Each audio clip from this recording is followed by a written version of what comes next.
Welcome to Lug Podcast. Welcome back to another episode of English Listening Time. I am Liam, your host and mentor for today's journey into the English language.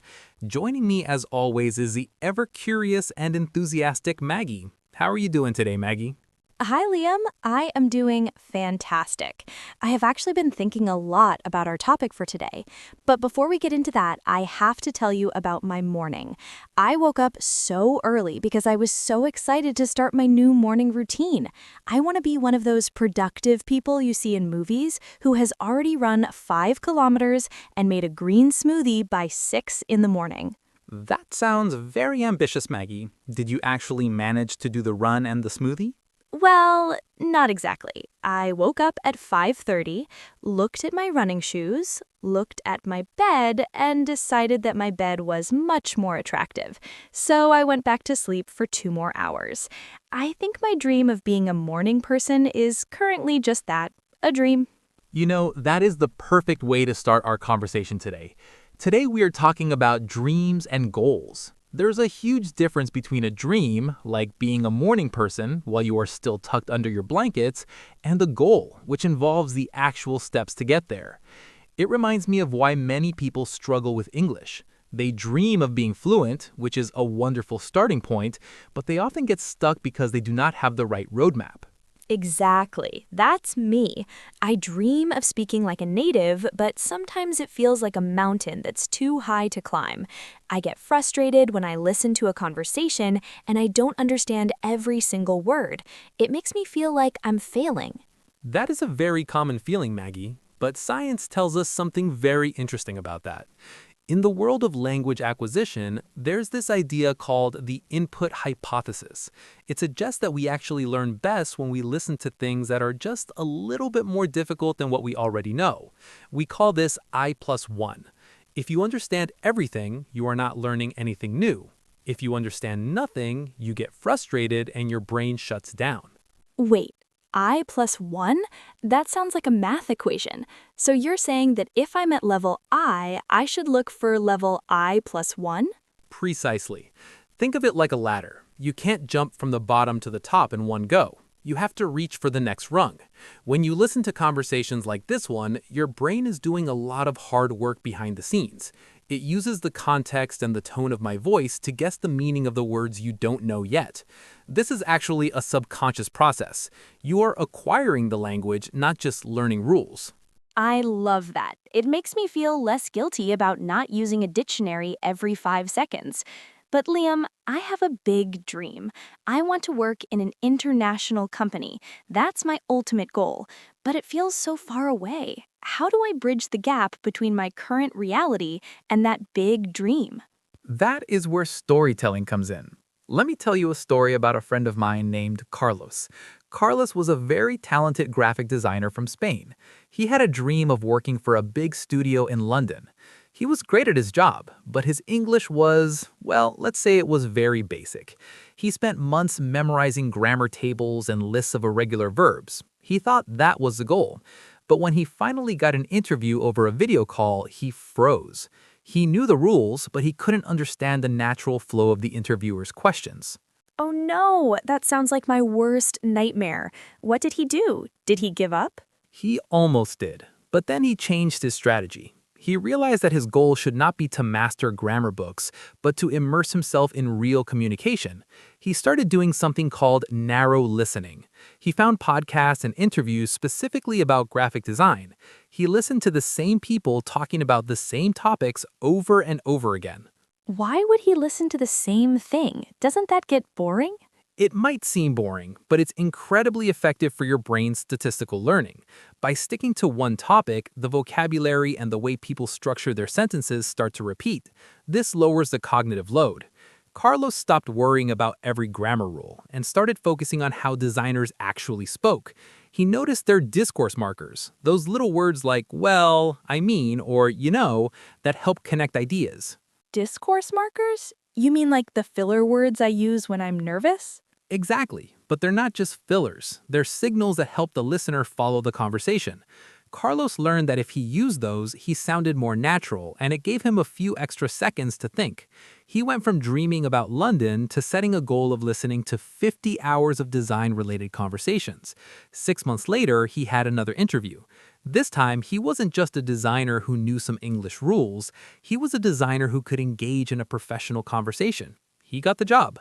That's so inspiring. So his dream was the job, but his goal was the 50 hours of listening. It makes the mountain look a bit more like a set of stairs.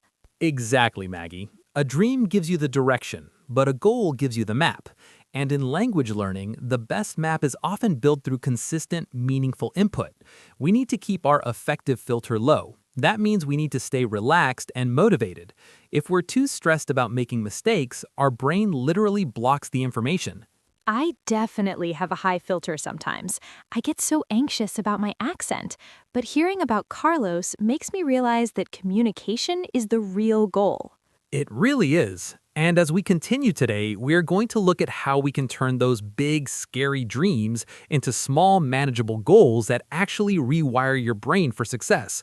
But first, let's take a moment to breathe and think about what our listeners might be dreaming of right now. We are back. Now, Maggie, you mentioned earlier that you wanted to be a morning person, and we talked about Carlos and his journey to London. This brings up an important question. Why do some people achieve their goals while others just keep dreaming? I think it is about willpower. I clearly did not have enough willpower to get out of bed this morning. It's like there's a battle inside my head between the version of me that wants to be successful and the version of me that wants to sleep. Willpower is a limited resource, Maggie.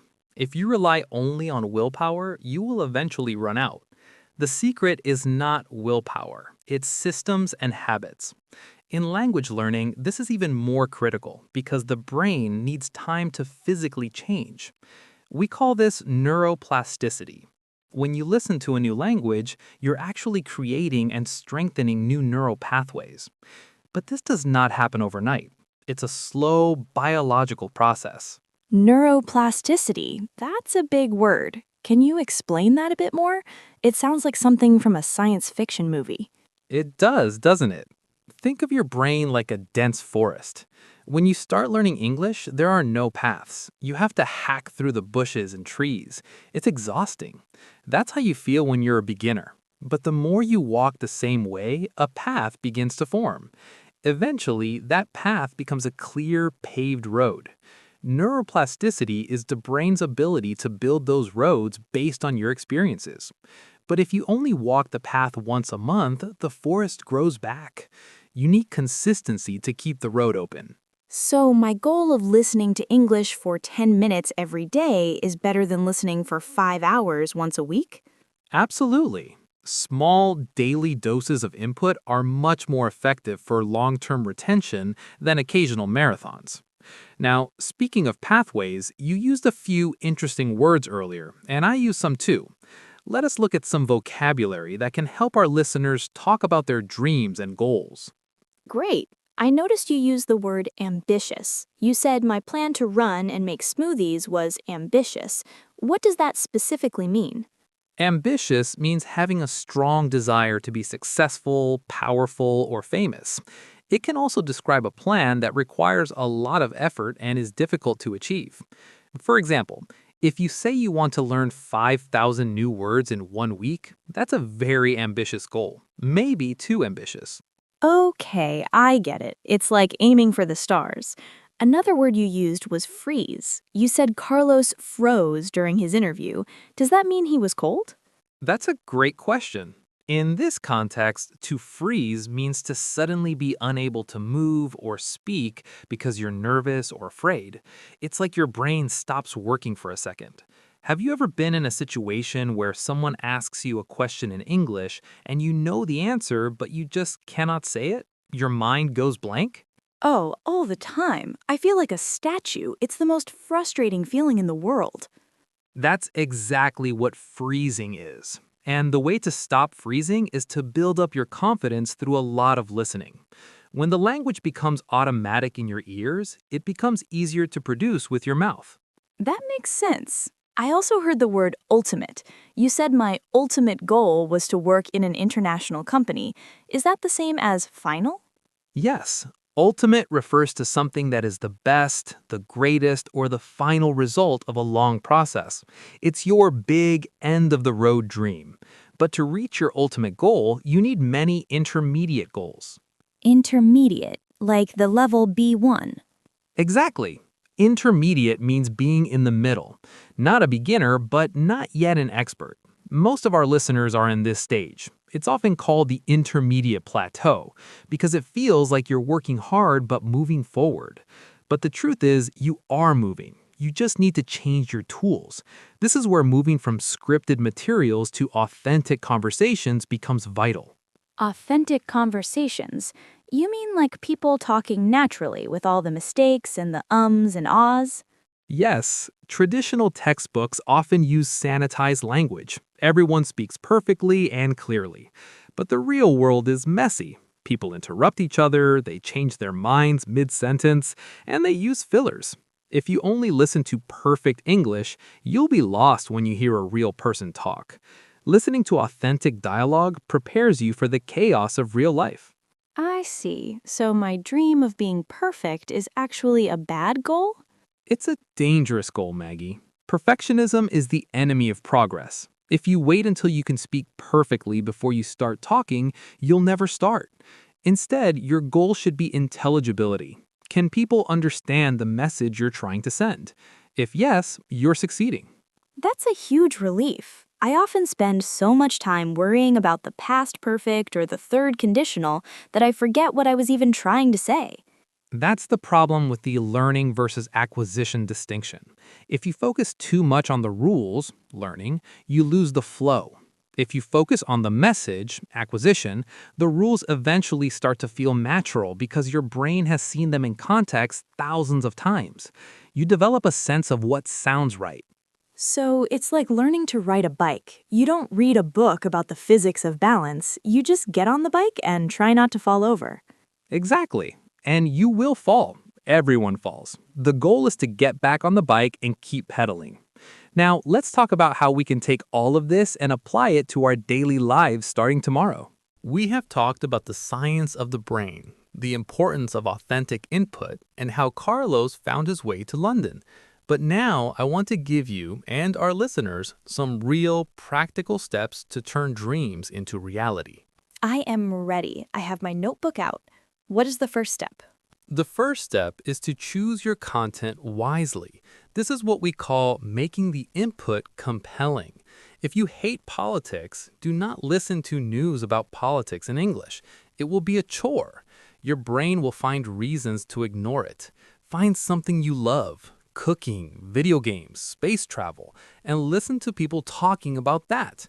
When you're interested in the topic, you forget you are listening to another language. That is so true. I love listening to podcasts about true crime. I get so caught up in the mystery that I sometimes realize I understood a whole 10-minute segment without even trying to translate. That is the sweet spot. That is when acquisition is happening at its peak. The second step is a technique I love called shadowing. Shadowing? Like a ninja? A little bit. Shadowing is when you listen to a short piece of audio and you try to repeat exactly what the speaker is saying with just a tiny delay. You mimic their rhythm, their intonation, and their emotion. It's like being an actor. This helps connect your ears to your mouth. It strengthens those neuromuscular connections you need for speaking. I have tried that, but I feel so silly doing it. Embrace the silliness. It's a powerful tool. It improves your prosody, the music of the language. English has a very specific rhythm, and shadowing helps you catch that beat. The third step is to use transcripts strategically. I usually read and listen at the same time. Is that okay?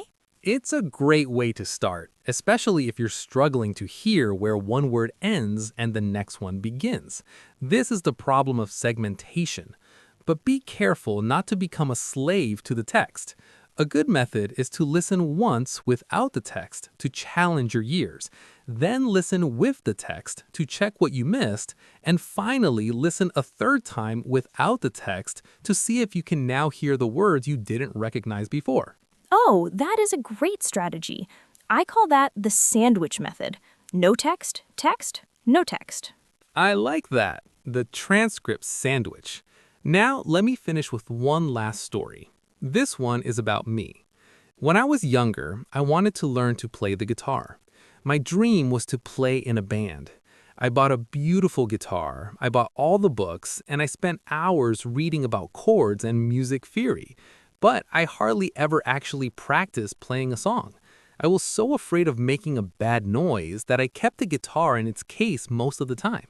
Let me guess. You never joined the band. Exactly. I had the dream, but I was afraid of the messy process of reaching the goal. Learning English is exactly the same. You can't learn to play the guitar by just reading about it, and you can't learn to speak English by just studying grammar books. You have to make some noise. You have to listen to the music of the language until it lives inside you. That is a great analogy, Liam. So my lesson for today is stop being afraid of the noise. I need to find my compelling input, use the sandwich method with my transcripts, and maybe try a little bit of ninja shadowing in my room. You hit the nail on the head, Maggie. And for everyone listening, remember that your brain is designed to learn. It's a miracle of nature. All you need to do is give it the right environment. Plenty of interesting conversations, a little bit of daily practice, and a lot of patience. Thank you, Liam. I feel much more motivated now. I might even try to get out of bed tomorrow at 5:30 again, but this time maybe I'll just listen to a podcast in bed first. That is a perfect I+1 goal, Maggie. Start where you are. Thank you all for listening to English Listening Time. Keep dreaming big, but start acting small. Goodbye, everyone. See you in the next episode. Goodbye.